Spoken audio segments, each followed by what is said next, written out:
She whispered it so quietly I almost missed it. "Please don't embarrass me today." That was all it took. 6 words from my granddaughter to remind me that somewhere along the way, I'd become invisible in her world. But what she didn't know was that I had a song one I hadn't sung in 40 years waiting inside me. So I stepped onto that stage, unzipped the jacket she couldn't stand, and played it anyway. What happened next was changed everything, not in the way you'd expect. It was just past 7:30 when we pulled into the school's horseshoe drive, the kind of morning where fog hugged the treetops and car exhausts curled into ghost trails behind us. The gym doors were propped open with bright orange cones, and kids flooded the sidewalk, buzzing like bees in oversized backpacks and hoodies far too thin for November. Some were already on their phones, others slouched beside parents with earbuds in and eyes glazed over.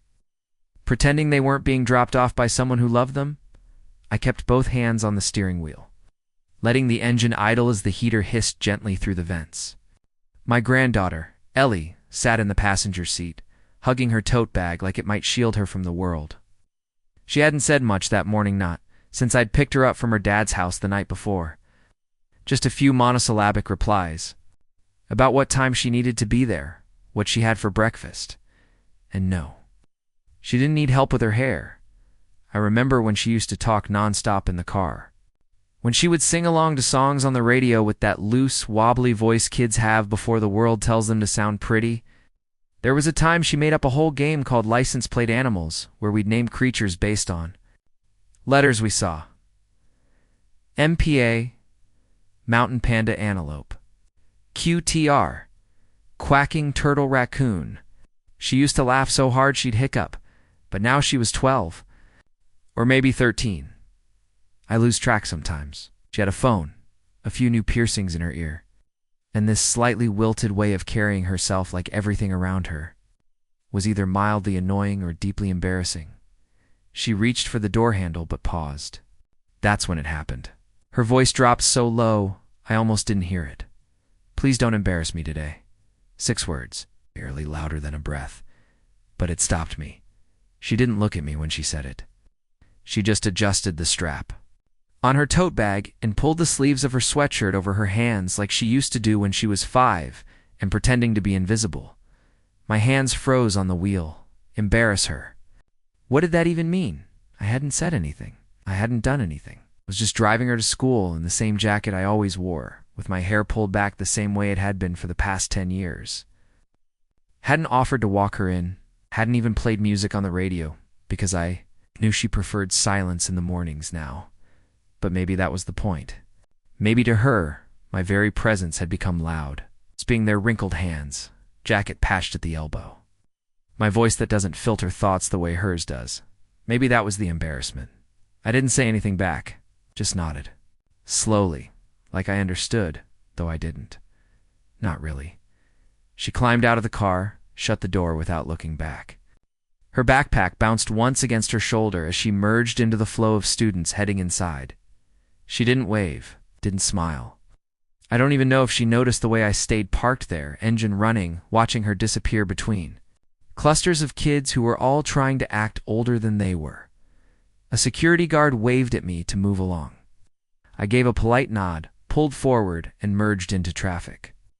The fog had started to lift, revealing more of the gray sky above. It looked like rain was coming. As I turned the corner out of the school lot, I glanced at myself in the rearview mirror. Just a face.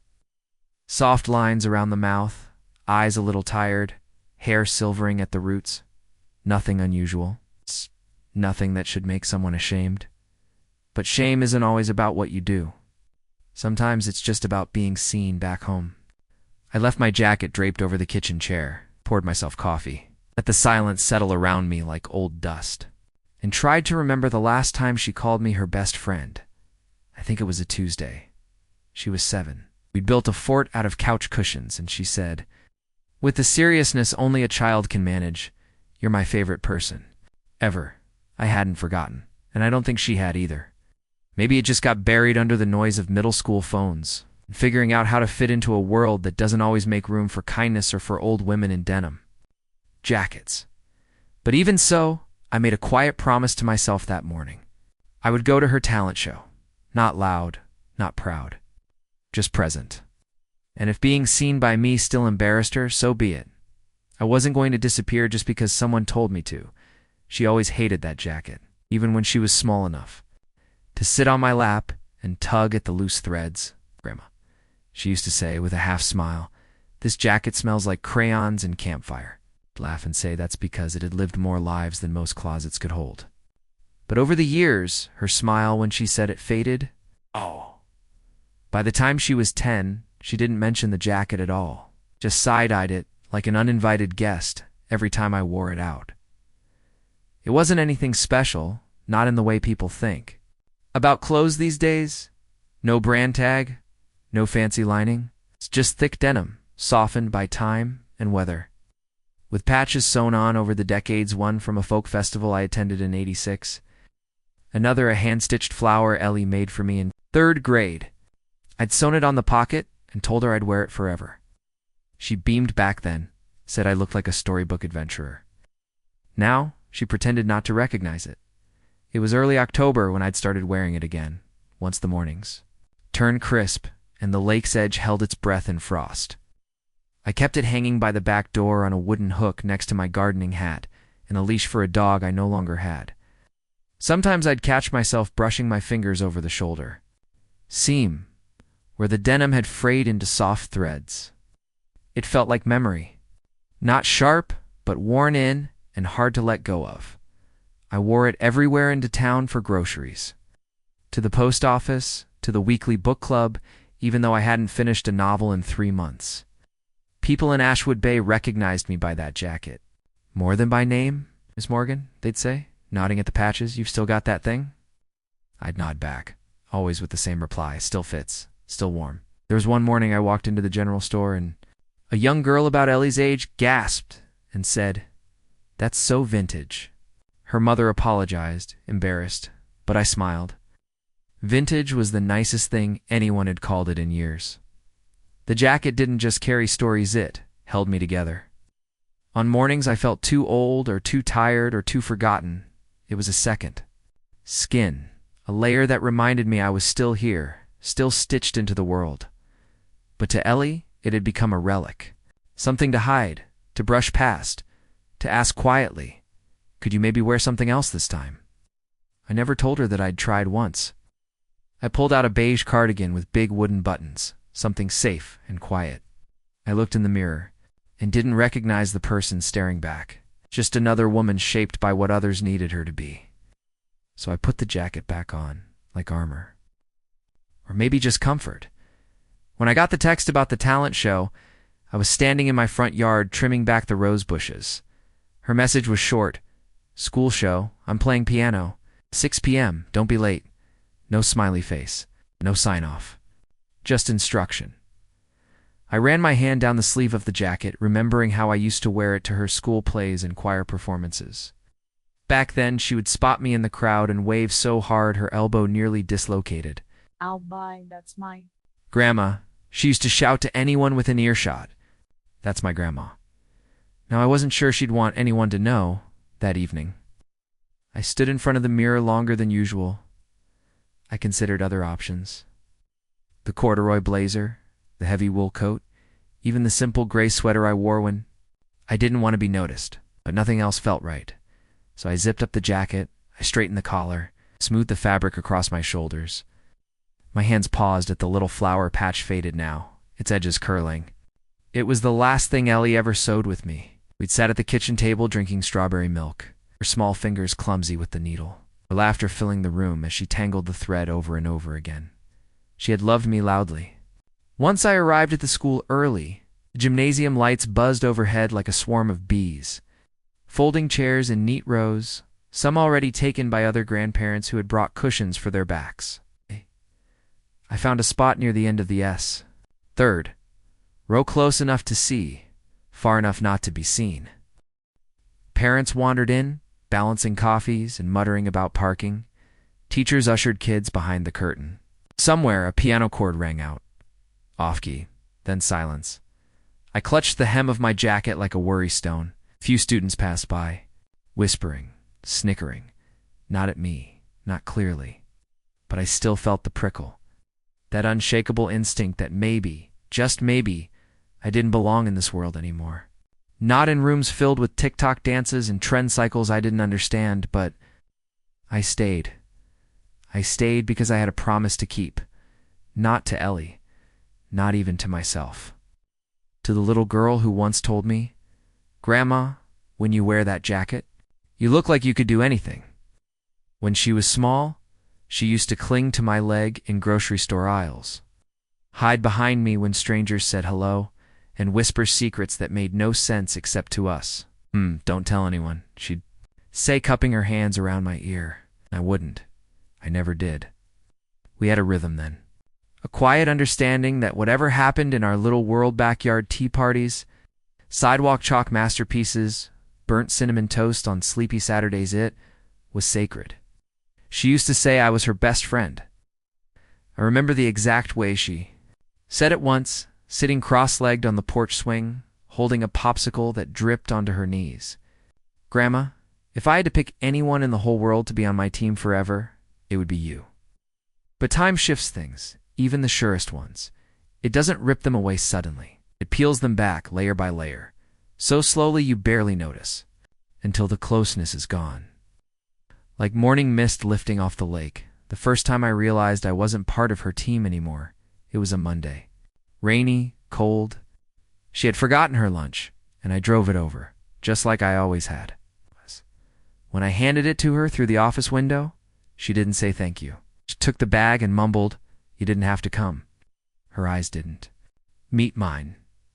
They stayed fixed on the linoleum floor, cheeks pink with that particular kind of shame only a teenager knows, shame not of wrongdoing, but of being associated with someone too much a reminder of childhood. I didn't take it personally. Then, I just told myself, she's growing. It'll pass. But it didn't. The space between us grew quiet. Not angry, not cold, just quiet. She answered fewer questions. Stopped sending photos of her school projects when she stayed over. She kept her earbuds in during dinner and retreated early to bed with the door half closed. I started noticing the difference most at school pickup. The way she hesitated before getting into the car when her friends were nearby, the way she slid her phone back into her hoodie as she got in, her smile flickering like a faulty light bulb. No more stories about her day, just sighs and one word.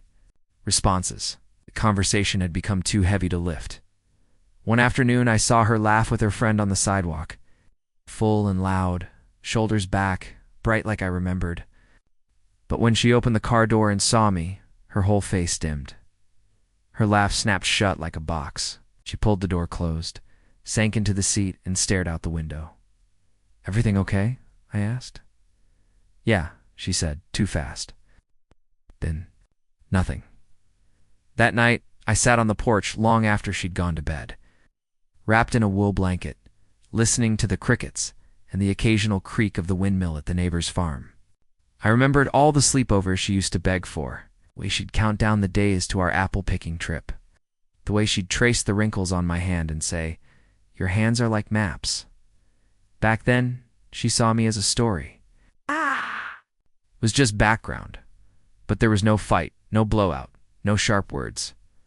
That would have been easier, maybe. This was softer. A pulling away so slow, you could almost convince yourself you were imagining it. Still, I knew better. I'd been a mother before I was a grandmother. I knew what silence meant. What they don't tell you about getting older is how often you'll be treated like a ghost in your own life. Still present, still breathing, still feeling everything but half noticed. Smiled at when convenient, consulted when necessary. Otherwise, politely forgotten. She never stopped loving me. I know that. It wasn't cruelty. It was the nature of growing up in a world that moves too fast to look back. But what hurt more than anything was that she'd stopped remembering who I was, not just the one who made cookies and paid for piano lessons. The real me. The girl who once rode a motorcycle through Tennessee, who sang lead in a folk band in her 20s, who marched in a protest with a sign that read, "Silence is not an option." The woman who raised her mother through storms and still found time to sketch constellations on a bedroom ceiling I wasn't embarrassed by her. I'd never be, right?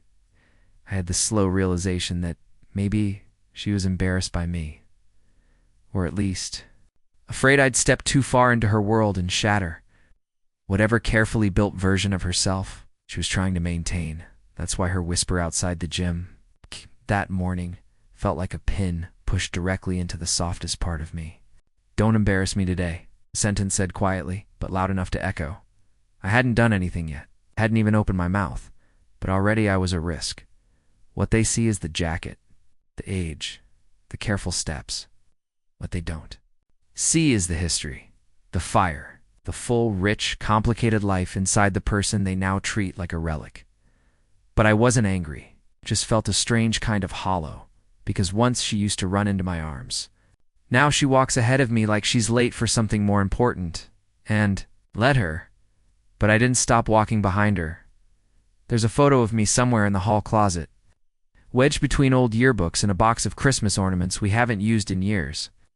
I'm 17 in the picture, standing on a makeshift stage at a local fair, microphone in hand, hair pulled back in a bandana, the hem of my jeans rolled up above dusty boots. You can see the edge of a banner fluttering behind me. Ashwood County Youth Arts Festival, 1972. I sang Janis Joplin that day, not because I thought I could pull it off, but because no one else dared try. My voice wasn't perfect, but it was loud, full, defiant. And when I stepped off that stage, an older woman handed me a tiny ribbon that said "Most Courage." I don't think I've ever been prouder of a compliment. It's not best voice, not most talented, just courage. It felt right. Long. Before I was someone's grandma, before Ellie came into my world with those wide hazel eyes and a giggle that echoed louder than any radio. I had a life full of color.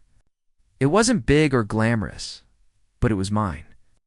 I painted murals on the sides of barns. I wrote poetry in the margins of my textbooks.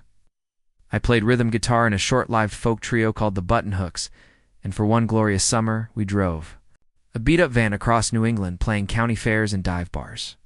We weren't good. Not really, but people danced anyway. It's what mattered. I had dreams once that didn't involve casseroles or babysitting schedules. I wanted to go to art school in Chicago. I wanted to hike the Appalachian Trail. I wanted to write a novel, not about love or heartbreak, but about women like me, quietly strong, unglamorous, unthanked. Women who bore the weight of families without complaint and still kept a part of themselves tucked away, like a favorite book on the highest shelf. Then life arrived, unannounced and firm-handed. My mother got sick. My brother ran off to find himself in California and never came back. I stayed, got a job at the county records office, met a man named Peter who had steady hands and a kind voice, and thought maybe this was what people meant. When they said settle down, I had a daughter, Calla, and suddenly everything else art school, mountain trails, loud guitars felt like fading photographs, curling at the edges. I didn't regret it. Not in the way people mean when they sigh heavily and stare out a window. I loved my daughter. I loved the smallness of our life. The early mornings packing lunches, the way her hair smelled after bath time, the tiny socks hanging on the laundry line in spring. But over time, something shifted. My name became Mom, then Mrs. Morgan, then simply Grandma. Each title a little heavier, a little more distant from who I had once been. Ellie never knew the girl who sang Janis Joplin on a wooden stage. She never saw the stack of poems I once kept in a shoebox under my bed, or the sketches I mailed to a magazine in Boston when I was 20. She knows the me that bakes scones, who finds old buttons for her craft projects, who says, "Be careful more than I mean to." It's the me that wears sensible shoes. That's not her fault. Children only see what we show them, and maybe I stopped showing her too soon. It's strange to think how easy it is to become a symbol in someone else's life. A comfort, a caretaker, a backdrop. Not a person with a history, with wants, with dreams that never fully untangled. Sometimes. I wonder what would happen if I handed Ellie that photograph. It's the one from the festival. Would she laugh? Would she say I looked wild, unrecognizable? Or would she see something familiar in the eyes, in the tilt of the head, in the set of the toe? Mouth that refused to soften? I don't need her to call me her hero. I don't need her to understand every part of who I was before her. But I want her to know I was more than recipes and reminders. That long before I was just grandma, I was someone who dared someone. Who wanted. Maybe that's why I kept the jacket. Maybe that's why I signed up for the talent show. Maybe I just wanted her to remember that I existed before she arrived. That I lived, and maybe, just maybe, I still do. The floorboards in my kitchen creak differently depending on the weather. On damp mornings, they groan like old bones. In the dry summer heat, they snap sharp and loud under my heels. But in winter, when the air outside turns heavy and still, the wood softens, and it almost feels like dancing across a memory.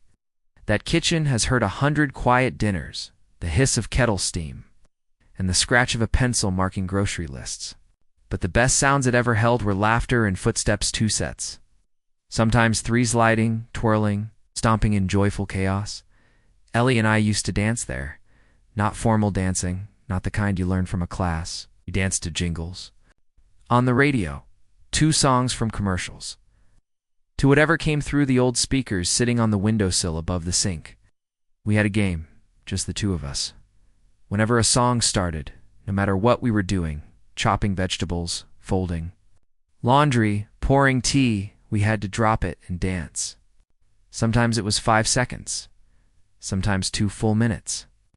Sometimes we bumped into the counter or knocked over a dish towel. She'd giggle so hard she'd fall backward onto the rug, legs in the air. That rug is still there, faded now with a worn corner that curls up near the stove. I nearly trip on it sometimes, but I can't bring myself to throw it out. It still smells faintly of cinnamon and lemon oil, like all those mornings. We made pancakes in our socks and spun in circles until the room blurred.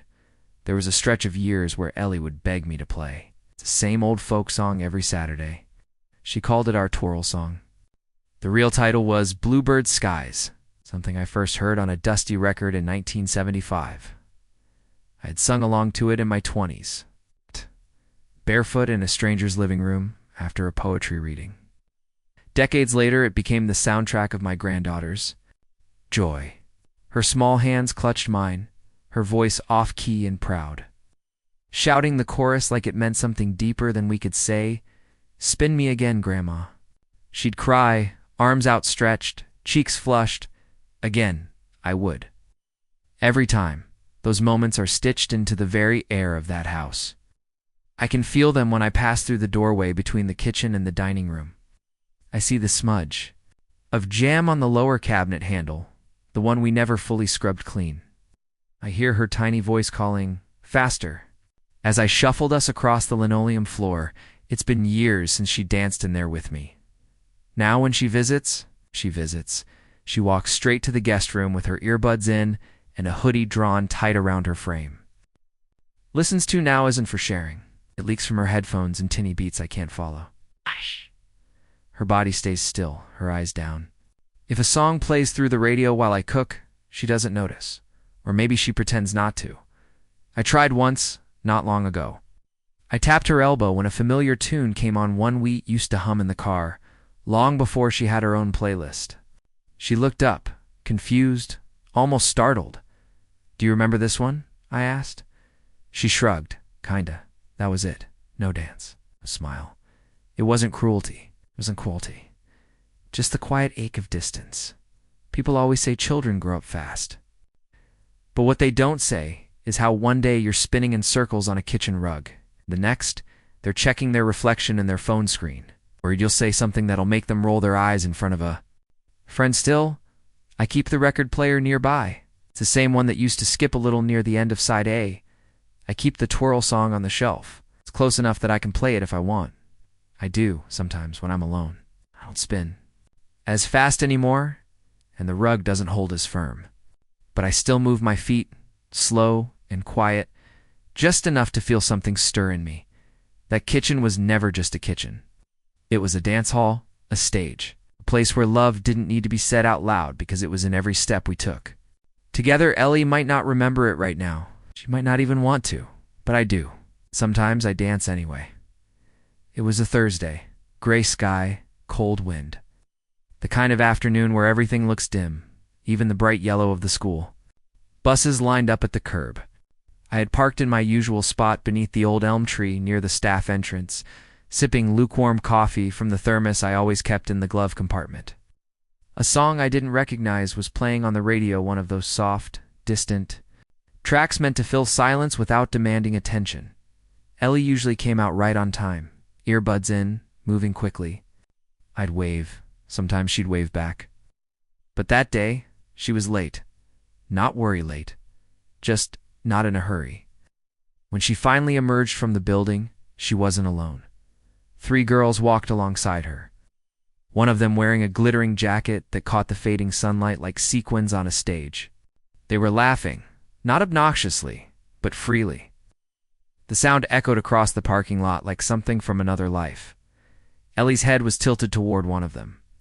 Her expression soft and open, like she didn't know anyone was watching. She looked happy. Not the kind of happy that you capture in family photos. It's the kind that only seems to happen when adults aren't in the room. Then she saw me.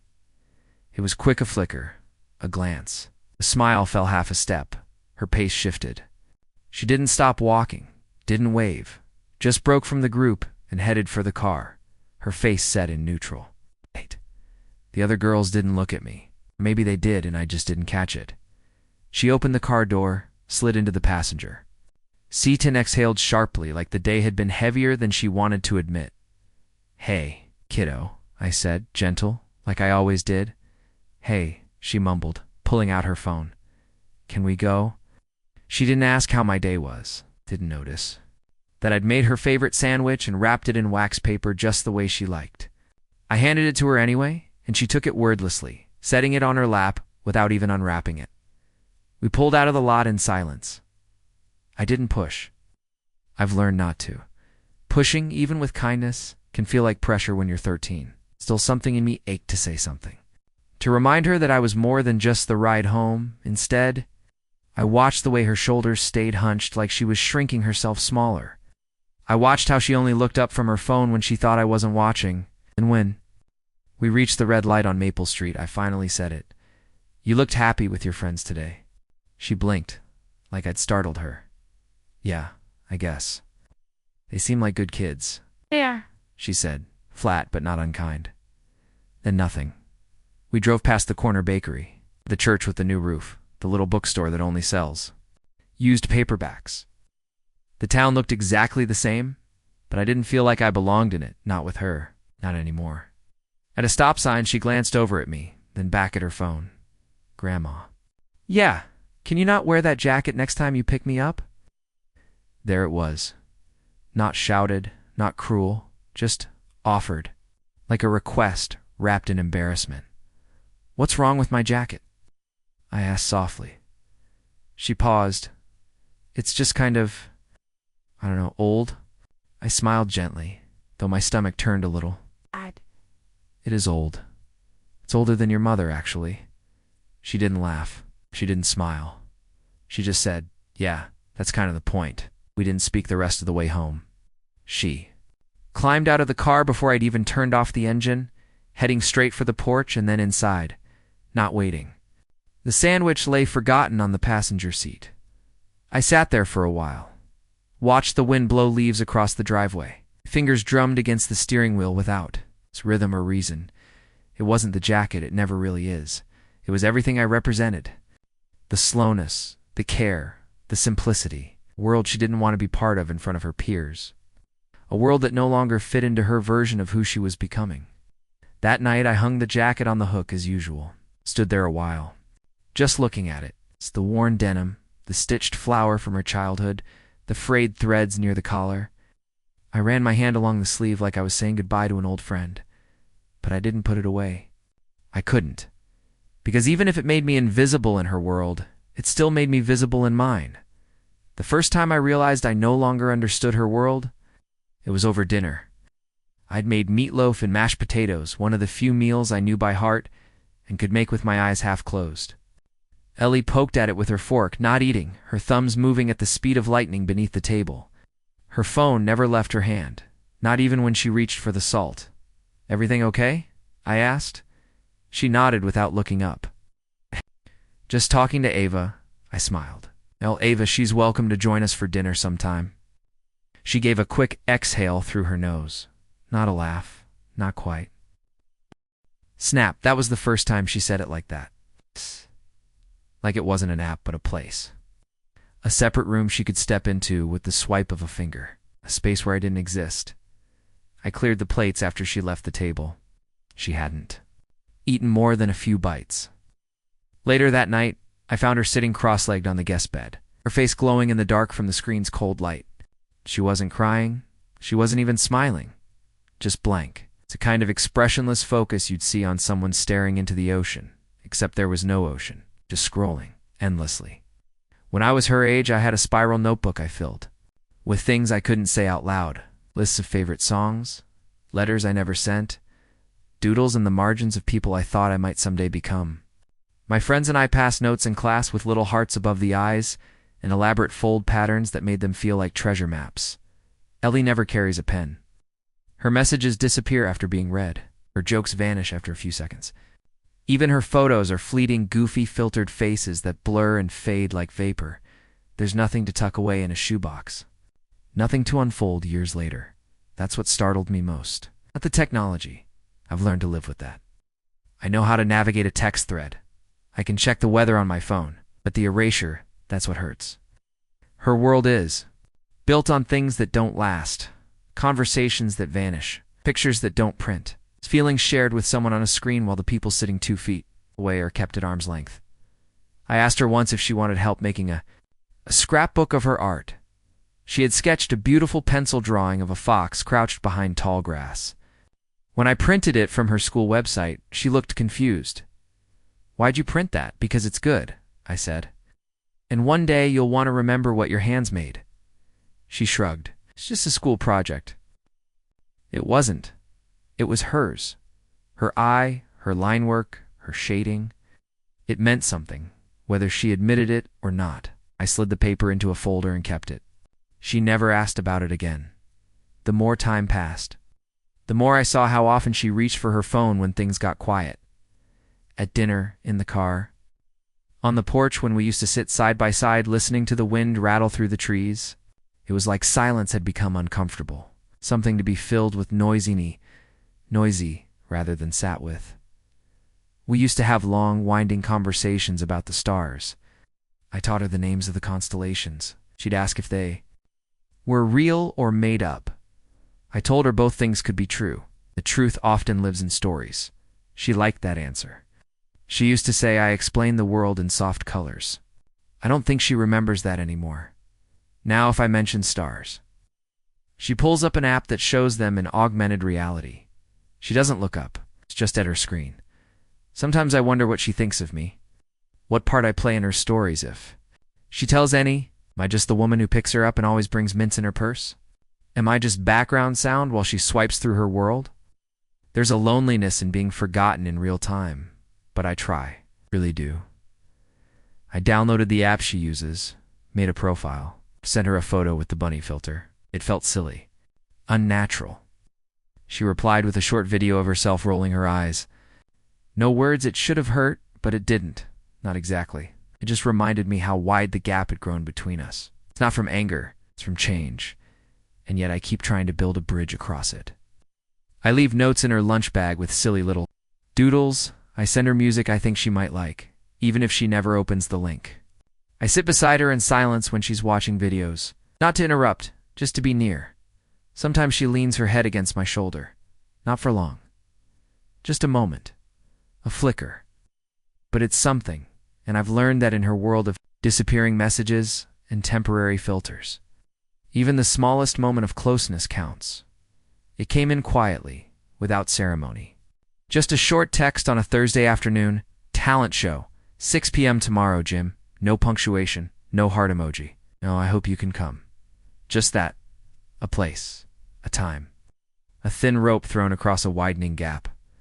I read it twice, then once more. Just to be sure I hadn't missed anything. I hadn't. The message was as bare as the branches outside my window, stripped of anything unnecessary, anything warm. I set the phone down on the table and stared at it for a while. The light from the window made a small rectangle of sunlight across the kitchen floor, just where Muffin used to nap before she wandered off for good. I watched the dust float in the light, as if even the air had slowed down to think. The invite felt like a test, not an olive branch, not a plet, felt like a checkbox, like something Ellie's teacher might have required. Invite a family member? Or maybe she was just trying to do the decent thing, the expected thing, but not the wanted thing.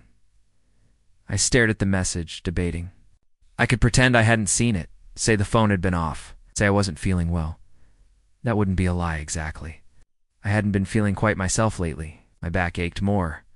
The night stretched longer. My chest sometimes felt like it carried something heavier than lungs. But still, I couldn't ignore it. I made myself a cup of chamomile tea, even though it was too early in the day for it, and sat down at the dining table with the old calendar I kept beside the fruit bowl. The day was blank. Nothing scheduled. Nothing standing in the way, except pride. And the small ache of wondering whether showing up would mean anything at all. I thought about the last school event I'd attended, 4th grade. She had dressed as Harriet Tubman for the Living History Wax Museum. I'd helped her make the costume from one of my old scarves and a black wool coat that had belonged to my mother. She was nervous that day, standing behind her. Little sign, rehearsing her speech over and over in the back seat on the way there. But when it came time to perform, she stood tall and spoke clearly, her voice steady and strong. She scanned the crowd until her eyes found me, and when they did, she smiled like sunshine breaking through a storm. That was the last time she looked for me in a crowd. Now, even when I sit in the front row, she pretends she doesn't see me. I set the cup down, reached for the pen beside my expense journal, wrote down the time, 6 p.m., gymnasium. I didn't write her name, didn't write Ellie's talent show. I couldn't bring myself to give it weight. It didn't seem to want. But I marked it anyway. I went to the closet and pulled out the jacket, the same one she always side-eyed now. I ran my hand down the front and hesitated. Was I doing this for her or for me? There's a kind of quiet rebellion in choosing to show up when you're not expected. A choice to be present, not to be seen or applauded. But simply because love once given rarely knows how to retreat. The next morning, I passed by her room. She'd left it tidy, backpack by the door, shoes lined up neatly. I tapped gently. Ellie. Opened the door just enough to peer through. Her eyes were puffy, tired, maybe from nerves, or maybe just another late night in that glowing digital world she retreats to. I'll be there, I said simply. She gave a short nod. Okay, no thank you, no smile. But it was something. The day passed slowly. I baked a tray of lemon squares.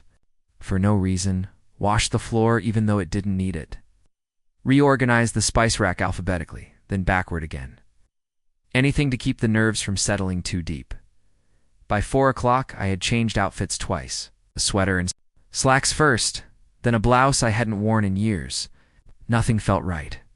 Everything felt like trying too hard. Eventually, I reached again for the jacket. The patches were still there. The tiny embroidered flower Ellie had sewn when she was 8. Ow. The fraying at the shoulder. The sleeve I had once burned slightly on. The edge while reaching for cookies in the oven.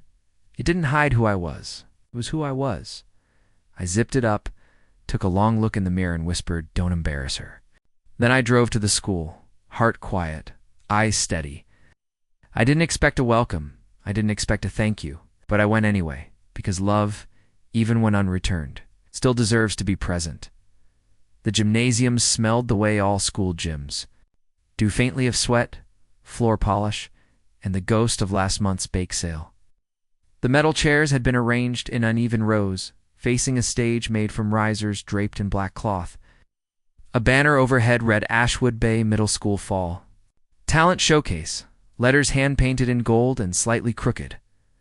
I arrived early, not out of eagerness, but because I didn't want to risk walking in late and drawing more attention than necessary. I stood for a moment at the entrance, scanning the room. Most of the good seats were already claimed by younger parents in denim. Jackets with monogrammed coffee tumblers, their conversations a mix of work, talk, and recital memories. They leaned into each other with practiced familiarity. I didn't recognize any of them. I made my way to the back corner, to a chair that wobbled slightly, but stayed steady enough if you sat just right. I kept my coat on.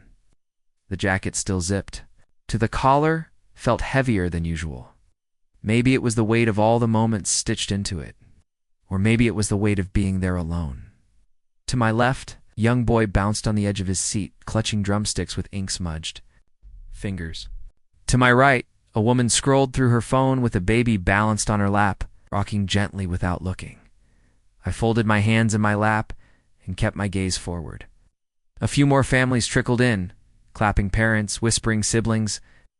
Somewhere, behind the curtain, I imagined Ellie pacing. Or maybe not. Maybe she was calm and composed in a way I'd never seen. Or maybe she was staring into her phone screen, letting the nerves settle the only way she knew how. The lights dimmed just slightly, and not enough to change the room, just enough to suggest something important was about to begin. A teacher with a cheerful voice stepped up to the microphone and thanked the PTA for the cookies in the hallway. The first act was a group of girls performing a synchronized dance to a pop song I didn't know. They moved in perfect rhythm, all elbows and hair flips, their sneakers squeaking on the hardwood. The crowd clapped along. Someone whistled. Next came a boy doing magic tricks. Then a nervous pair, reading a funny poem, tripping over each other's lines in a way that made the audience laugh more than the poem itself. I watched, clapped, smiled when it felt right, but mostly I waited, and then near the middle of the program, her name was called. Next up, Ellie Morgan, performing an original piano composition. My breath caught slightly, as if I hadn't known she would be performing at all, so seeing her name said aloud in that space confirmed something real. She stepped onto the stage slowly. Her hair was tucked behind her ears, a loose braid. Over one shoulder, she wore a black sweater and jeans, simple, unremarkable. Her posture was slightly hunched as she sat at the keyboard, fingers trembling above the keys. No introduction. No smile to the crowd, just a long pause, a breath, and then she began. The melody was soft, uncertain at first, like she was still finding her footing. Then, as the notes rose and fell, something shifted. Her back straightened, her hands steadied. The music filled the space, hesitant and clear, like a thought being spoken for the first time. It wasn't perfect. A missed note here, a stumble there. But it was hers. Every key, every pause, every lingering chord, it belonged to her. I sat frozen, afraid even the act of blinking would break the spell. No one in the room spoke, no one whispered. Even the fussy baby in front of me had gone still. It lasted maybe 2 minutes, maybe less. But time stretched in that way it sometimes does, when something true is being shared, and then it ended. She held her hands above the keys for a moment longer before letting them fall to her lap. The room erupted into applause. A few people stood. The teacher beamed. The kids clapped hard, but Ellie didn't smile. She just stood, nodded once to the crowd, and walked off stage the same way she'd walked on, back row or not. She had looked directly over the audience once briefly, and I'd like to believe her eyes found mine.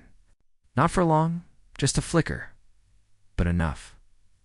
I didn't wave. Didn't call her name. I stayed seated. Still, just one steady figure in the sea of faces. Because sometimes, showing up isn't about being seen. It's about letting someone know, quietly, that they're not alone. The lights came on slowly. Not all at once, but in sections, first over the front rows, then the middle. Until even the back corner where I sat was no longer cloaked in comforting dimness.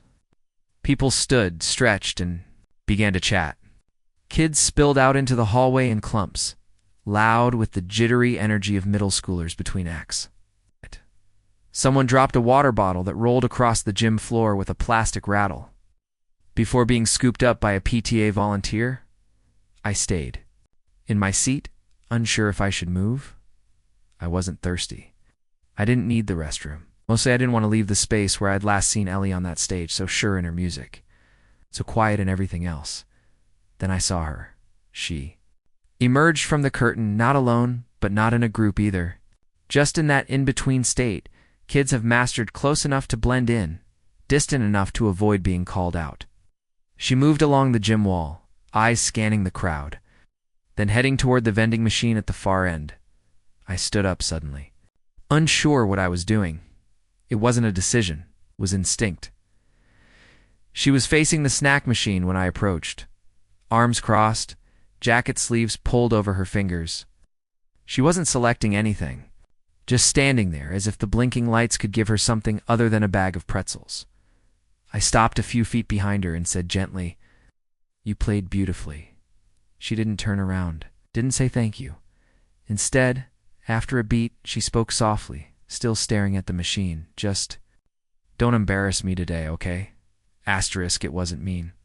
It wasn't even sharp, but it landed like a stone in my chest. I wanted to ask what she meant, what I had done or not done. I wanted to say I hadn't waved or clapped too hard or shouted her name or worn something loud. I had simply sat quietly, like a ghost on the edge of her world. But I didn't say anything. I just stood there. She finally turned her head, just enough to glance at me. "You wore that jacket," she said, barely above a whisper. Again. I looked down at it as if noticing it for the first time. The frayed cuff. The faded blue. The tiny stitched flower she'd once sewn, still clinging to the pocket with stubborn thread. Her mark. Her gift. "I did," I said. She looked like she might say more, and she didn't. Instead, she sighed, pulled her sleeves down further, and pressed the vending machine button for a pack of gum. The machine groaned and spit it out with a thunk. "I just don't want people to—" "I don't know," she trailed off, shoving the gum into her pocket. "Never mind." I understood what she couldn't finish. She didn't want to be known. By me, not here. Not now. Not in the fluorescent-lit hallways of 7th grade. She was trying to build something new, something cool. Something that didn't involve soft hugs and old jackets. I could have told her about the nights I stayed up learning to sew. How I used to make my own clothes because we couldn't afford anything else. I could have told her about the concert, where I met her grandfather, where I wore this jacket and danced barefoot in the rain. I could have told her about the time she spilled cherry juice down the sleeve when she was 4. I never quite got the stain out. But stories, even good ones, don't always help in moments like this. So I just nodded. "I'll be quiet." She looked at me again, searching my face for something. Forgiveness? Permission? Maybe she wanted me to be angry just a little so she could pull away fully. But I wasn't angry, I was just tired. And trying. "Thanks," she said finally, and turned to walk back toward the backstage area. I stood there a moment longer, feeling the silence press against me. The hallway buzzed with other families, laughing, planning photos, deciding where to go afterward for ice cream. I was part of none of it. I walked slowly back to my seat, the chair creaking as I sat again. The second half of the show was starting soon, and I would be here for it. In my old jacket, in the last row, quiet present, as promised, I sat in the last row, jacket zipped, hands folded, and a dozen things I could have said, resting heavy in my chest. But I didn't say any of them. I didn't tell her that once. I, too, had been the girl afraid of being seen. That I remembered what it felt like to walk the halls of school, hoping no one noticed your shoes were the wrong brand or your lunch was packed in a reused bread bag. I didn't tell her about the time I lied and said I was sick so I could skip class on picture day because I hated my teeth. I didn't tell her how long it took me to grow into my own voice. I didn't tell her that this jacket she now quietly resents was once something that made me feel powerful. That in it, I marched in protests, stood on makeshift stages, rode on the back of a motorcycle across state lines. That it had been rained on in Vermont, kissed in on a porch in Georgia, and wrapped around her mother when she had her first broken heart. I didn't tell her that the stitched flower on the pocket, the one she made with fumbling 8-year-old hands, had been my badge of honor for years. I had worn it to the farmer's market and the bank and the library just because it reminded me. That someone once made something just for me?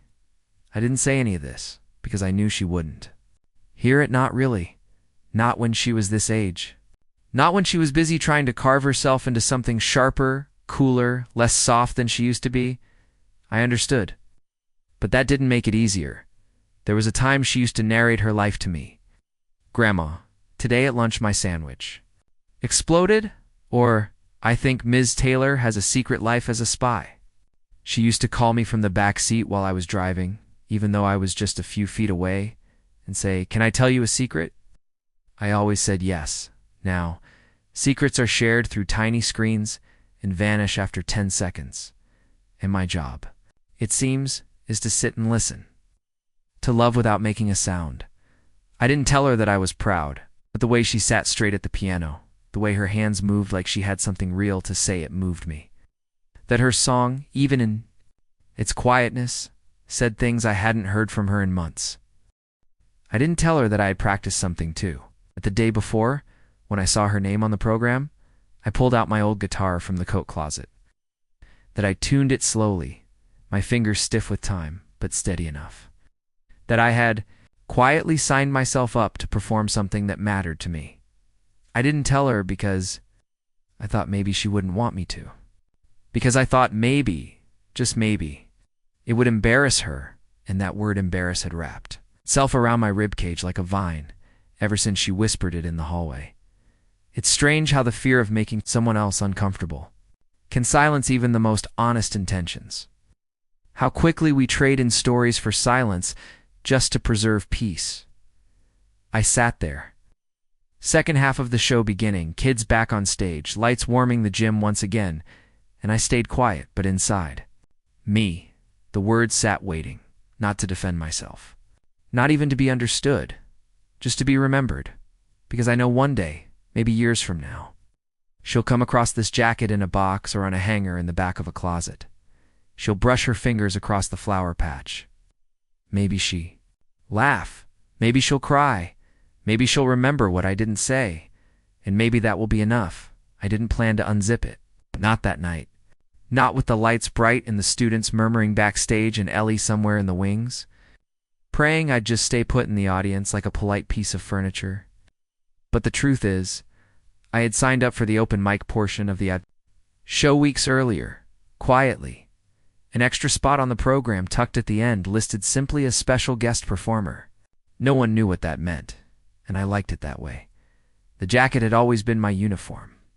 Comfortable, expected, but under it that night, I wore something no one had seen in decades. A t-shirt, not just any shirt. This one had been folded and stored at the very bottom of a cedar chest in my bedroom, beneath old blankets and papered yearbooks. It was black, worn thin at the seams, with a cracked white graphic of a guitar surrounded by handwritten signatures. In faded ink across the front, it read, "The Button Hook Summer '76 Tour." We were a three-piece folk band back then, me, Clara, and Joy. We never made it beyond the Northeast, never recorded anything official, but we played with heart. Dive. Bars, community fairs, outdoor weddings where the guests danced barefoot in the grass. That shirt had been our final merchandise effort, 20 made by hand, screen printed by a cousin with a garage full of hope. Mine was the last one I knew of still intact. I had slipped it on that afternoon. Wasn't sure it would fit. It stretched. Just enough. The fabric felt thinner than I remembered, like tissue worn down by time. I looked in the mirror and didn't see the girl I once was, but I saw a flicker. Something behind the eyes. A warmth I hadn't felt in years. I wore the jacket over it, zipped up, just in case I lost my nerve. As the final act before intermission finished, the boy doing a robotic dance to some techno song. I couldn't follow. I felt my breath begin to slow. I stood, quietly made my way to the backstage hallway, where a teacher holding a clipboard glanced at me. "You're the guest performer," she asked. I nodded. "Yes, I'm ready." She pointed me toward the side curtain. "We'll call you right after the last group." So I waited. The hallway was dimmer here, buzzing with students brushing past, checking their phones, whispering fast. I stood to the side, hands resting at my sides, the guitar strapped across my back like an old companion I'd found again. No one asked who I was. I could hear the announcer now. "And finally, to close our evening, we have a special guest, someone familiar to many in our town." I stepped out onto the stage. The lights were brighter than I remembered. My eyes blinked against them. Rows of parents, teachers, and children stretched into the dim beyond. I didn't look for Ellie. I didn't want to see her face. Not yet. I stepped to the microphone. No introduction. Just a slow, practiced movement, my fingers reaching up, grasping the metal zipper of my jacket, and pulling it down. The audience shifted. I heard a small murmur, maybe even a few chuckles. And there it was, underneath, in plain view, the old black shirt with the band name cracked and faded across the front. I could feel the sleeves bunch beneath my elbows, the fabric tightening across my chest as I pulled the jacket off entirely and folded it. Over a nearby stool, I slung the guitar forward and let it settle into place. Then I leaned into the microphone and said, "This is a song I wrote when I was 21. It's the only one I ever performed in front of more than 10 people. Until tonight." And I began to play. My fingers were stiff, slower than they once were, but the chords still came familiar.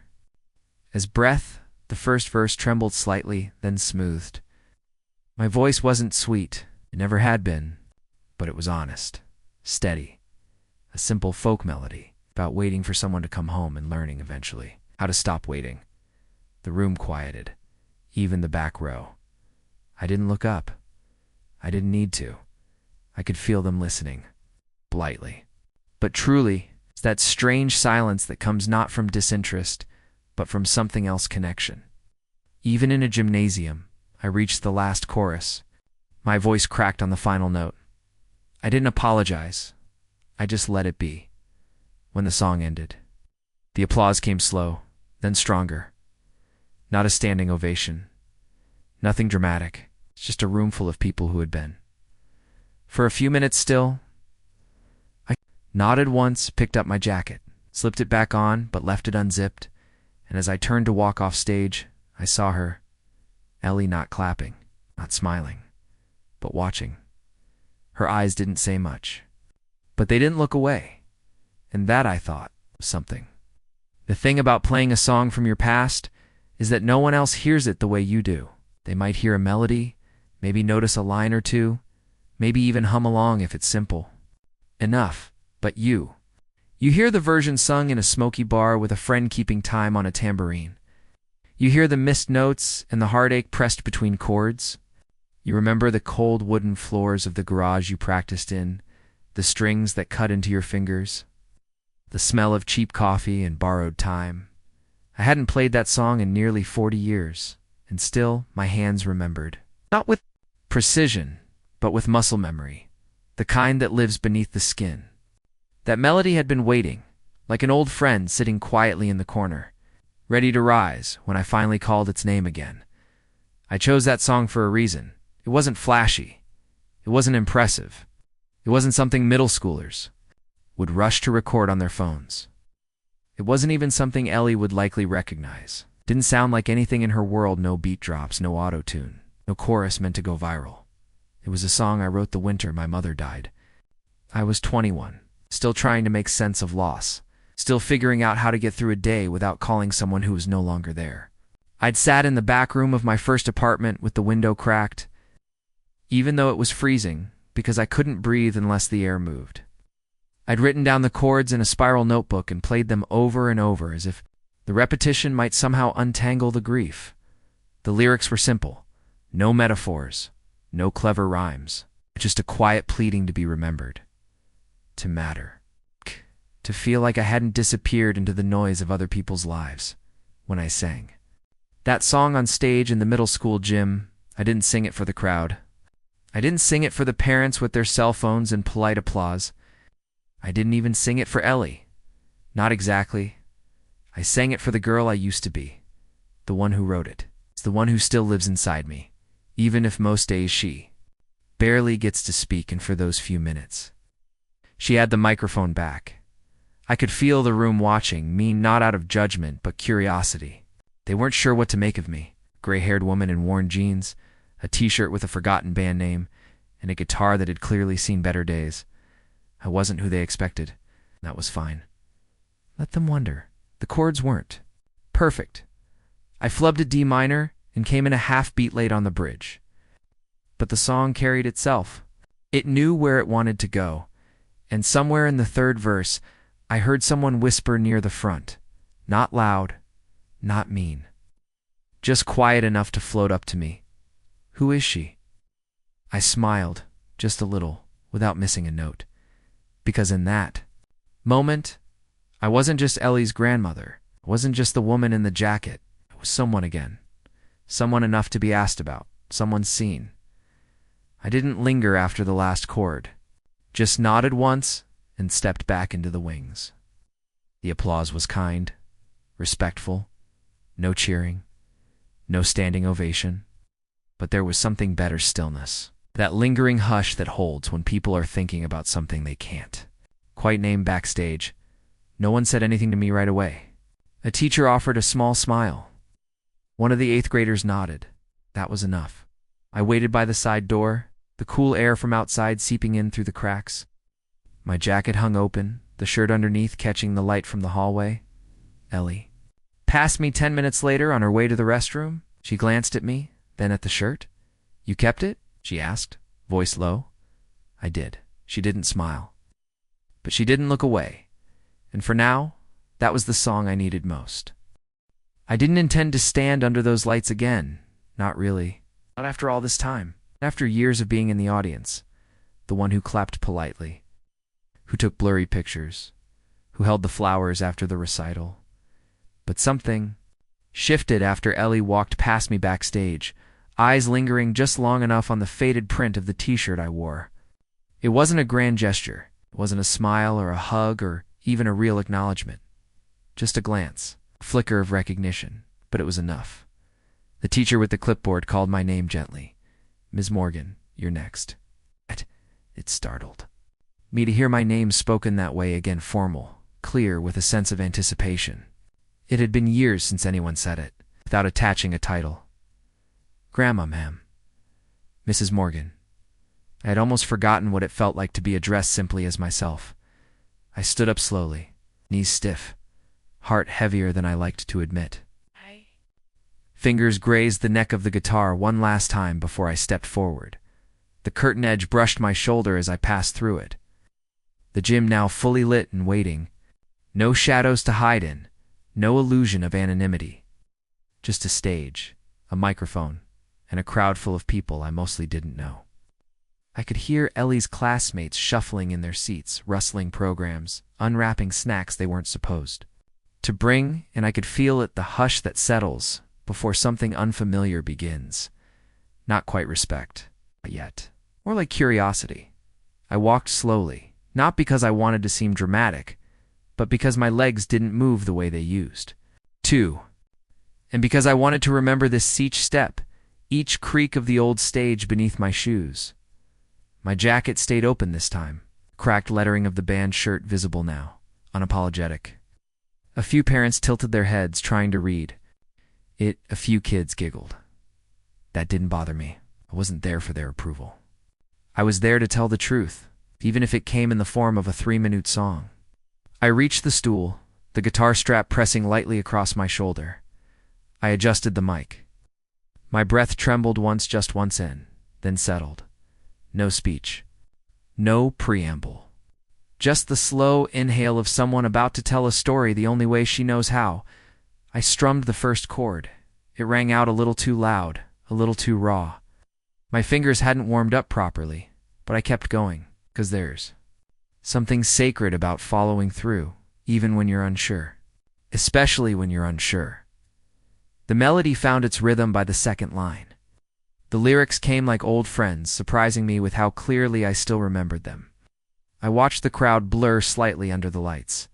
I didn't try to pick out Ellie's face. I didn't want to perform for anyone. It's just with the truth I'd carried too long in silence.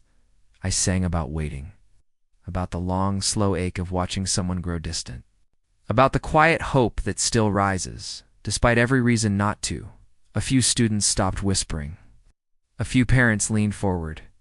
One teacher nodded gently along to the beat, hands folded in her lap. No phones were held up. No one recorded me. And strangely, I was grateful for that, because this wasn't a performance meant to be saved. It was meant to be felt. When the last chord faded, I stayed still. Let the silence breathe. The lights above me felt less harsh now, just warm. The applause started small, a ripple, a few hands, then more. It didn't swell into a roar. It wasn't that kind of moment. But it was real, kind.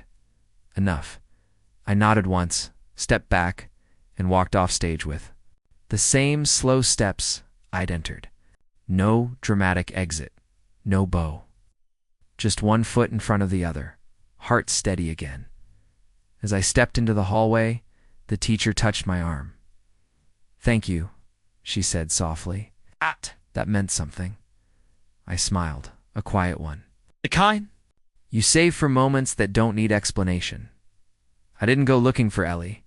I didn't expect her to come rushing over, full of newfound appreciation or teary-eyed gratitude. But later, when the crowd had thinned and the folding chairs were being stacked, I spotted her by the trophy case, arms crossed, eyes on the floor. She looked up. Just once, our eyes met. She didn't smile, but she didn't look away either. I walked. On, no rush. No words. Because sometimes walking onto a stage isn't about proving anything. It's about standing up even when you feel invisible and saying, "I'm still here." I hadn't meant to make it a statement. Not in the way teenagers use that word like fashion or attitude. But as I stood there on stage, microphone adjusted, guitar in place, I felt something pressing down on me. Not fear exactly, not shame. But the memory of her voice in the hallway, just "don't embarrass me today." That sentence had followed me all day. Oh, da-da-da-da-da. It echoed in the background of every quiet moment, rustling like wind through the edges of my thoughts. I'd obeyed her request. I hadn't waved too big, hadn't shouted her name, hadn't worn anything too loud or clapped out of rhythm. I'd stayed in the last row. I'd made myself small, palatable. But now I was here. Under the lights, alone. No longer hidden behind folding chairs or the polite anonymity of a program audience. I looked out at the gym.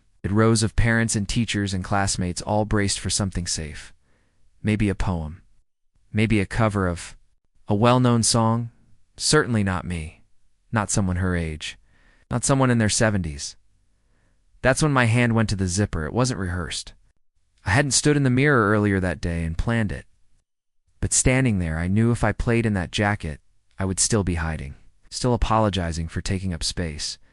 So I took a breath, and I unzipped it slowly. Not for drama, just deliberately.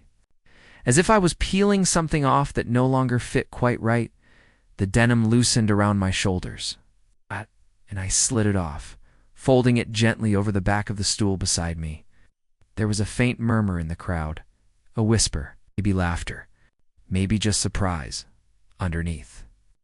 The old black shirt with its cracked white letters spoke louder than anything I could have said.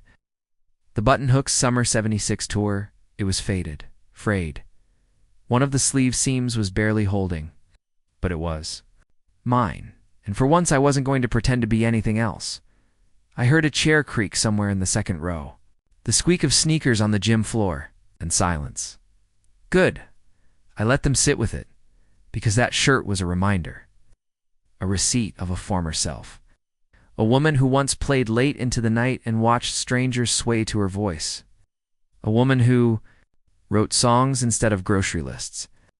Who chased something wild before it was traded in for routine. I let the silence breathe before I touched the strings.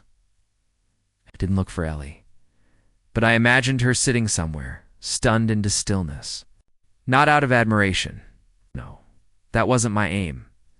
But out of the quiet disorientation that comes when you realize the people you've boxed in are more than you allowed them to be. I strummed the first chord, and as the sound rose wobbly, a little sharp, undeniably alive-y, remembered how that song had once held me together. How the lyrics came on a night when the radiator wouldn't stop banging, and I thought I might disappear inside my loneliness. I remembered scribbling lines in pencil, scratching them out, writing again. Crying once, then picking up the guitar. And singing through it here, decades later, was singing through it again. The audience didn't move, they just listened. I didn't explain the shirt. Didn't explain the song. I wasn't there to teach anyone anything. I just played. Halfway through, a small child in the front let out a giggle. Someone in the back dropped a water bottle, but those were just background sounds. My hands moved like they remembered something sacred. And my voice, though worn, a little gravelly, rose up in its own quiet way. When I reached the final line, I didn't try to make it perfect. I just let it land. And when I lifted my fingers from the strings, it was over. No flourish. No bow. Just stillness again. I stepped back from the mic, picked up the jacket from the stool, but I didn't put it back on. I didn't need it anymore, not in that moment. As I walked off the stage, someone clapped first, then another. It grew not wild or chaotic, just warm, kind, honest. I passed the curtain and leaned against the cool cinder block wall. My heart thudded in my chest, not with nerves, but with something else. Something like relief. Behind me, I heard a teacher whisper to someone. I didn't expect that. Neither did I, but I was glad it happened. Sometimes all it takes is the quiet. Defiance of unzipping a jacket and letting people see what's been underneath all along. When you live a long life, you learn there are things you perform because people expect them: greetings at the grocery store, smiles at birthdays, the polite phrases that smooth over the jagged edges of disappointment. And then there are things you do because you have to, not to be applauded, not to be understood, but because something inside you would ache louder if you didn't. That night on the stage, I didn't play what was safe. I didn't pick the upbeat, recognizable cover I'd rehearsed once just in case. I didn't reach for the crowd pleaser, or the lullaby Ellie loved when she was little. Instead, I played the song that had waited inside me for 40 years. A song no one in that gym knew but one, that had stitched me together in a time when I thought I might unravel. It began with 3 slow chords, simple, open, like a doorway. My fingers trembled slightly at first. Not from fear, but from memory. Because this wasn't a song written for performance. It was written for survival. I'd penned it in a tiny apartment, kneeling beside the radiator, a cup of cold coffee untouched on the windowsill. The day after the letter came from the hospital, I was alone then, 21, trying to understand what it meant to lose the woman who had taught me how. To mend a hem, how to be still when the world spun too fast. And I remember thinking, if I don't put this ache somewhere, it's going to hollow me out.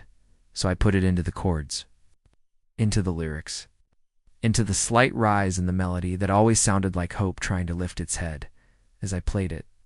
Now, my eyes didn't scan the crowd. I didn't perform it to them. I played it through them, as if their presence could carry it farther. Each note was a letter I had never sent. Each line, something I hadn't known how to say. You left. Your coffee cup on the windowsill, and I can't throw it out. I never will. The way you folded your silence into mine left me chasing ghosts through borrowed time. The words slipped into the stillness like water. I didn't rush. I didn't try to make it pretty. I let the rawness live. The gym, for once, felt sacred. I could sense the shift, even without looking up. The whispering stopped, the fidgeting quieted. I heard someone clear their throat softly, and then nothing, just the breath of the room, waiting. And as I sang, I remembered every time I'd told myself to stay quiet. Every moment I had chosen to blend in to avoid causing discomfort. All the times I'd let myself be invisible so someone else could shine. I remembered carrying grief like it was a purse always on me, always packed with more than I let others see. But on that stage, I unpacked it, not in bitterness, not in anger, just with honesty. When I reached the final chorus, I didn't push my voice. I let it crack, just slightly. Because grief, even remembered, doesn't need polish. It needs truth. And if I vanish like your old perfume, please leave. The window cracked in this empty room. Let the air remind you once I stayed long enough to watch the silence fade. When it ended, I didn't move right away. I sat with it. Let the last chord ring out until it dissolved into the overhead lights. In the cool metal of the mic stand, there was no need to explain the song. Not every truth needs a backstory. Some just asked to be heard. The applause came slowly, not loud, not fast, but real. And I knew, even if no one remembered the lyrics tomorrow, even if no one asked my name after it had been worth it, because I played what I needed to play, and for the first time in a long while, I felt heard not as a mother or a grandmother, or a polite figure in the wings, but as the woman I still was beneath the quiet. I stood up, adjusted the strap of my guitar, took one last look at the rows of chairs and the blank faces, some softened now.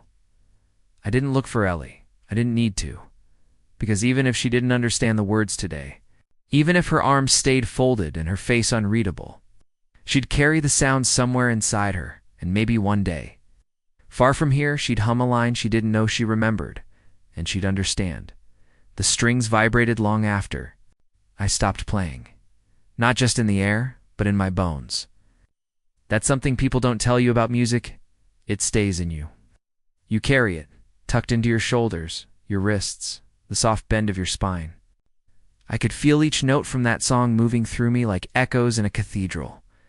I walked off stage with my jacket still off, folded neatly over my arm, the old black shirt clinging a little tighter than I remembered, but not uncomfortably. It felt earned. It's like I'd finally let something breathe again. Backstage was quiet. No one said anything at first. A few students looked up from their phones. One of the teachers gave a thumbs up without looking directly at me. There was no fanfare, no wave of congratulations, just that soft hum of people processing something. Unexpected. And that was okay, because I hadn't stepped onto that stage to be praised. I'd stepped there to remember. Every chord I played had opened a door I hadn't walked through in years. The first verse brought me back to my childhood. Bedroom, where I once strummed the same chords with trembling fingers. Terrified my father would shout that I was wasting time again. The chorus took me to the first apartment I lived in alone, where I practiced with calloused fingers and held back tears. Because no one was there to hear if I failed. And the bridge, that tender part where the melody drops just slightly like a step down into something unsteady, took me to the night Ellie was born. It was snowing. I had sat alone in the waiting room, coat still on, hands cold from the steering wheel. Calla hadn't wanted me in the delivery room. It's just too much, she'd said over the phone, politely, firmly. I need it to just be me. So I had waited, not angry, not surprised. Just there, in the corner seat near the vending machine, the kind that rumbles every 20 minutes like it's clearing its throat. I remember looking out the hospital window, humming that same song under my breath. The one I just sung tonight. Didn't even realize I was doing it at the time. It was habit, familiar, safe. I hummed it as I imagined Ellie's first cry, even though I wouldn't hear it myself. I hummed it as I clutched the little knit hat I'd brought, pale yellow, handmade. I hummed it until the nurse finally came out and said, "She's here." I'd whispered then, "Welcome," even though no one heard me. Backstage now. I pressed my hand to my chest and felt the faint, lingering vibration of the guitar, as if it was saying, "You're still here." I stepped into the hallway and made my way toward the main entrance, not rushing, letting each footfall settle before taking the next. Students passed by in clusters. Most of them didn't see me. Few did, their eyes scanning the shirt, the guitar case, the graying hair. I wasn't anyone to them. Just another adult who had dared to speak a little too loudly in their world. But I wasn't trying to be part of their world. I was reclaiming mine. By the doors, a small table had been set up with programs, water bottles, and a paper sign-up sheet. For volunteers, I stood there a moment, catching my breath. Ellie wasn't nearby. I didn't expect her to be, but I noticed something. One of the younger students, maybe 5th grade, walked past me and whispered, just loud enough to hear, that song was cool. He didn't stop, didn't even look back, just kept walking, and I smiled. Because every note I had played, every line, every stumble, every ache had been built from something real. The night my mother died, the day I found Calla sitting on the porch with her suitcase and a letter she never opened. The afternoon Ellie asked me why the stars always look sad. All of it had folded into that song, and all of it had landed, maybe. Not with the ones I wanted. Maybe not in the ways I'd dreamed, but it had landed. I stepped outside. The air was cold and full of the scent of damp leaves, and the distant smell of popcorn from the festival tent still glowing across town. My breath came out in a fog. I wrapped the jacket around my shoulders but didn't zip it. I wanted the night air to touch my skin, wanted to feel the difference between now and then. Behind me, the gym doors closed with a soft thud, and in my ears still faintly. The music played on. There's a kind of silence that fills a room after music ends, not emptiness. Not the absence of sound, but something more like reverence. It settles over people slowly like dust in sunlight. That's what happened in the gym after I finished playing. No one moved right away. No. One whispered or rustled snack wrappers or slid their chairs back in a hurry to get to the exit. They just paused. It wasn't the kind of pause I'd expected. I had prepared for the quiet that follows confusion or polite discomfort, the kind people wear when they're not sure how to respond to something they hadn't anticipated. But this silence was warmer than that. It's not loud, not dramatic, just wide. Like people had forgotten they were supposed to react. I stood there, guitar still in hand, jacket draped over my arm, and felt the stillness pressed gently against my skin. The lights overhead buzzed faintly. Someone in the third row sniffled, not sobbing, not loud, just the quiet pull of breath that made my own chest rise in sympathy. It felt like being held not by any one person. It's not even by Ellie, but by the room itself. A moment of shared recognition between strangers who had nothing in common except being present when something real had been offered. And then, slowly, the clapping began. Not the scattered, uncertain kind that fills the air when people feel obligated, but the measured, sure rhythm of hands meeting hands because they want to say, "We heard you. We don't know exactly what you said, but we heard it." It grew not louder, but steadier. One parent near the front nodded in that way people do when they're thinking of something they can't quite name. A student near the aisle looked at her friend with raised eyebrows, not mockingly, just surprised. A teacher mouthed the word "wow" with no sound behind it. I hadn't meant to hush a room. I had only wanted to sing something true, but truth has a sound to it. And sometimes it's quiet. I stepped back from the microphone. My shoes made a faint scuff against the gym floor. That was the only sound that broke the stillness beyond the applause.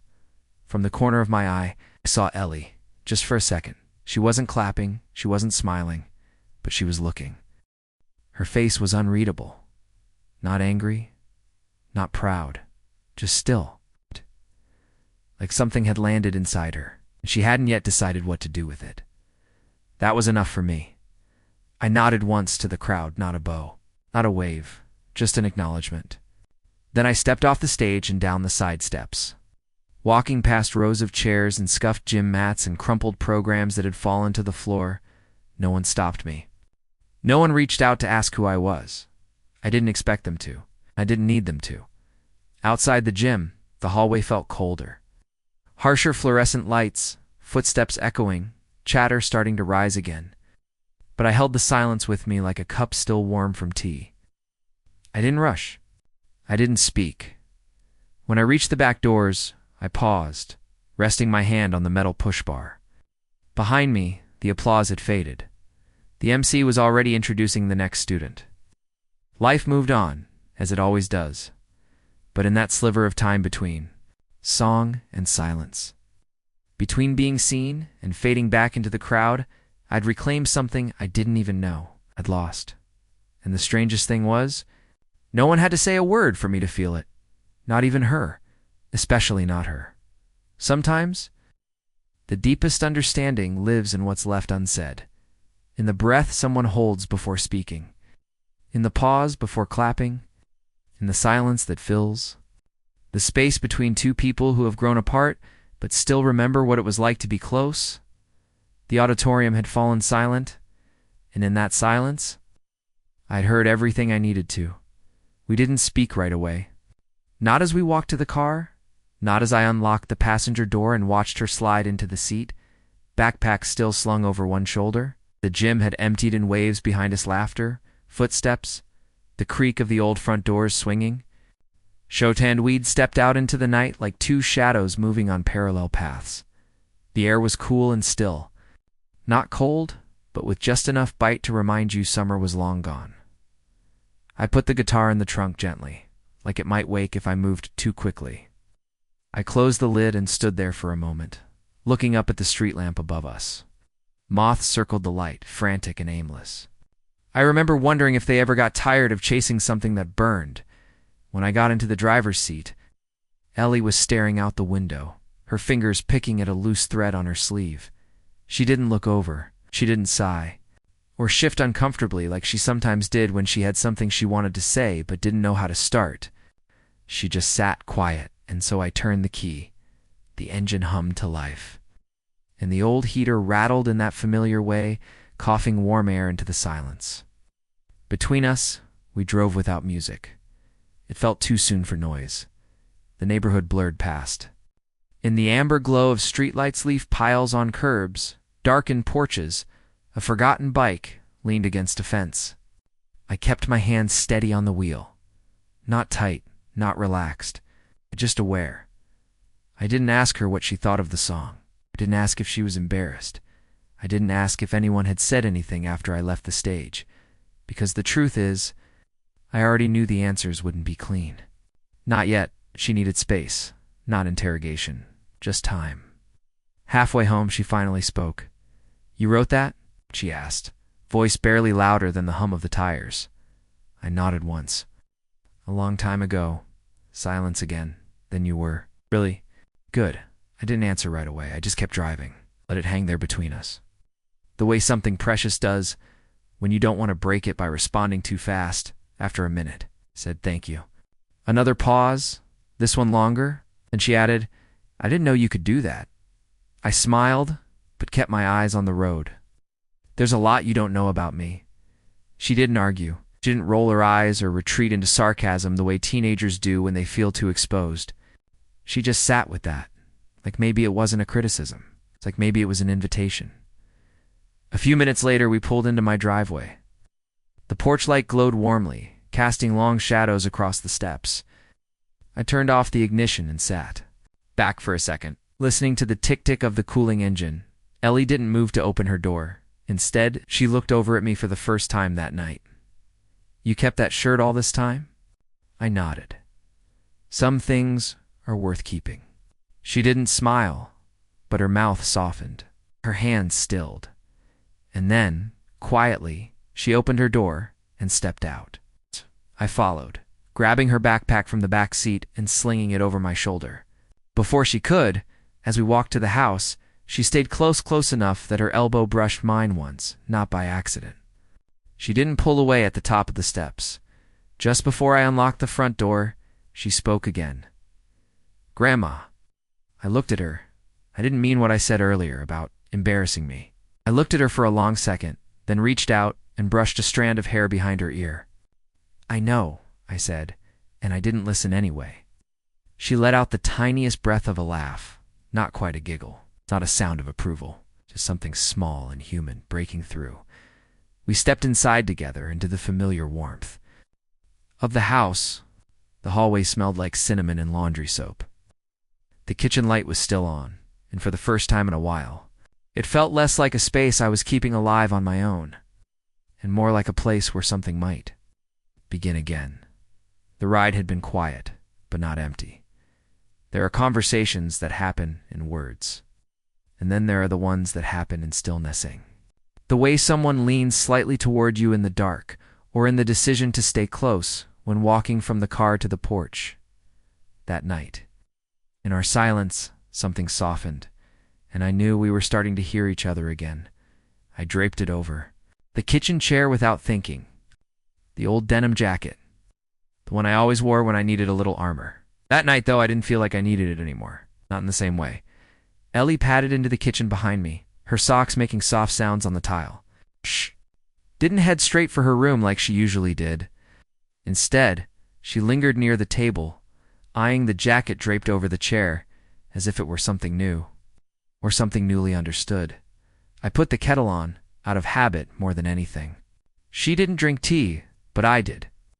And in moments like this, quiet ones, complicated ones, the ritual of boiling water always steadied me. The sound, the warmth, the steam had helped carry whatever words I didn't know how to say. "I never knew you had a band," she said finally, eyes still on the jacket. I smiled and leaned against the counter. Most people didn't.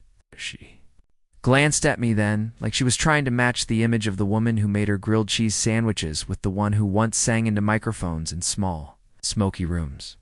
Did Mom know? I hesitated, then shrugged. Bits and pieces. It never came up much. Why not? I looked at her and saw something behind her eyes. Not just curiosity, but something gentler. An openness I hadn't seen in a while. Sat down in the chair across from her, folding my hands loosely. I guess I thought that part of me was over, I said. Life got busy. Then Calla was born. And I didn't think anyone needed to know about who I was before. She furrowed her brow. But it's still part of you. I nodded slowly. Yes, it always was. I just got used to keeping it tucked away. Like that shirt in the bottom of the drawer. It's like the songs I never played again. Like the kettle began to hiss.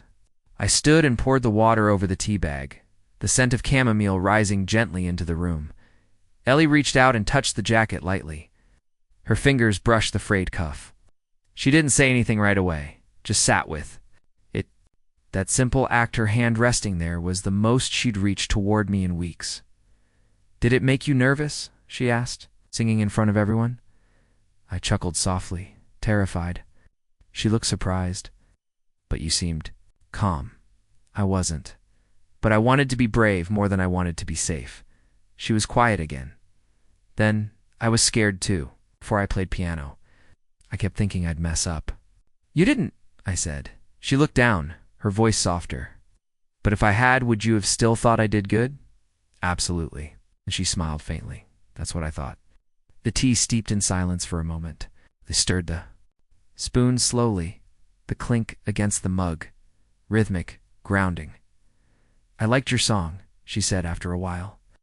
I didn't understand all of it, but it felt real. I looked at her. That's all I ever wanted it to be. She hesitated.